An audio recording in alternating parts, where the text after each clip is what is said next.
नमस्कार दोस्तों, स्वागत है आपका बिहार यूपी न्यूज में। यहाँ आपको मिलेगी बिहार और उत्तर प्रदेश की हर बड़ी और ताज़ा खबर। राजनीति से लेकर समाज तक और मौसम से लेकर शिक्षा रोजगार तक सब कुछ, वो भी सबसे पहले और सबसे सटीक। तो चलिए शुरू करते हैं आज की बड़ी खबरें। बिहार विधानसभा चुनाव 2025 के पहले चरण में 64.66% मतदान हुआ, जो राज्य के इतिहास में अब तक का सर्वाधिक है।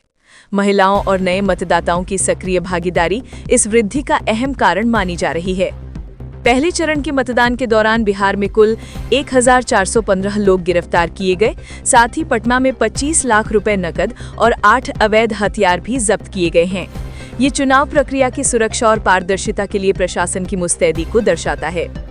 भभुआ कैमूर में जनसभा करते हुए मायावती ने कहा कि अभी तक सरकारें कांग्रेस, भाजपा और एनडीए सम्मिलित इन सामाजिक वर्गों का वास्तविक भला नहीं कर पाई हैं। उन्होंने उन्हें अपना विकल्प चुनने का सुझाव दिया। उत्तर प्रदेश के उन 7 जिलों जैसे देवरिया, कुशीनगर, महाराजगंज में जो बिहार सीमा से लगे हैं, चुनाव से पूर्व सीमाओं पर सुरक्षा कड़ी कर दी गई है।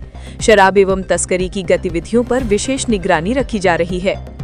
उत्तर प्रदेश के 20 जिलों में 233 थानों में ऐसे थाना क्षेत्र चिन्हित हुए हैं जहां राज्य के 80% से अधिक सड़क हादसे होते हैं। इन क्षेत्रों में विशेष पुलिस टीम गठित कर दुर्घटना नियंत्रण को वैज्ञानिक रूप से लागू करने का निर्णय लिया गया है। देवेंद्र सिंह भोले भाजपा सांसद और अनिल शुक्ला वारसी पूर्व सांसद के बीच एक सार्वजनिक बैठक में तीखी बहस और बवाल हुआ। भोले के "मैं कानपुर देहात का सबसे बड़ा हिस्ट्री शीटर हूं" जैसे बयान ने सियासी घमासान बढ़ा दिया। मामला सीएम कार्यालय तक पहुंच चुका है। उत्तर प्रदेश में Uttar Pradesh power corporation limited UPPCL ने ये व्यवस्था चुपचाप लागू कर दी है कि बिजली कनेक्शन के लिए आवेदन में शिकायतों को 21 दिन में सुधार न करने पर कनेक्शन रद्द हो सकते हैं। विशेषकर लखनऊ में 4000 से अधिक उपभोक्ताओं ने परेशानी उठाई है। बिहार में युवा मतदाताओं में मतदान को लेकर उत्साह देखा गया है। उन्होंने कहा कि उन्होंने शिक्षा, स्वास्थ्य और रोजगार जैसे मुद्दों को ध्यान में रखते हुए वोट डाला है और बदलाव की उम्मीद है। उत्तर प्रदेश में त्रिस्तरीय पंचायत चुनाव अप्रैल-जुलाई 2026 के बीच कराए जाने हैं। राज्य निर्वाचन आयोग ने पहले से ही तैयारियां शुरू कर दी हैं। बैलेट पेपर छपाई का काम भी। चुनाव खर्च सीमा, आवेदन शुल्क में भी वृद्धि की गई है।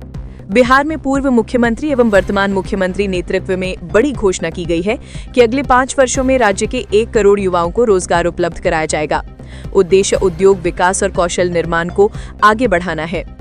उत्तर प्रदेश बिहार सीमा क्षेत्र के देवरिया जिले में कानून व्यवस्था बनाए रखने के लिए 4 से 6 नवंबर तक सभी शराब की दुकानों को बंद रखने का आदेश जारी किया गया है। इस कदम का मकसद चुनाव अवधि में शांति सुनिश्चित करना है। गोरखपुर एम्स में अत्याधुनिक कार्डियक केयर यूनिट का शुभारंभ हुआ है। इसमें 200 बिस्तरों की क्षमता और उन्नत एंजियोप्लास्टी सुविधा उपलब्ध है। इससे पूर्वी उत्तर प्रदेश और बिहार सीमांत क्षेत्रों के मरीजों को बड़ा लाभ मिलेगा।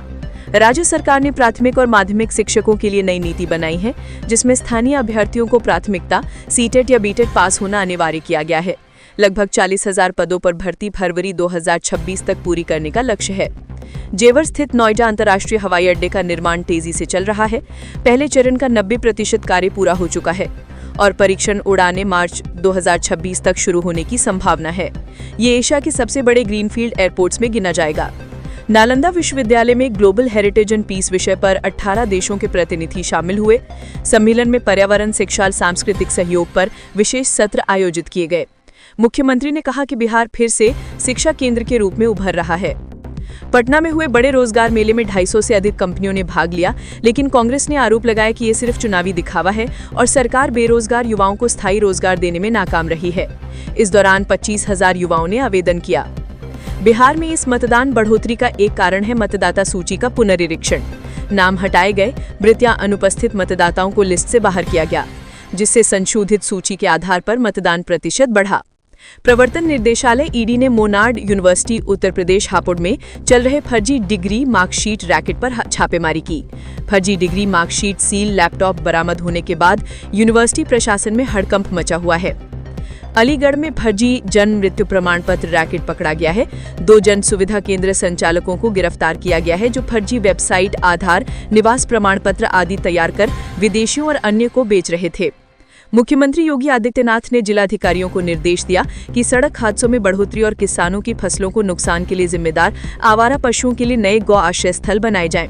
इस पर 500 करोड़ का अतिरिक्त बजट प्रस्तावित है।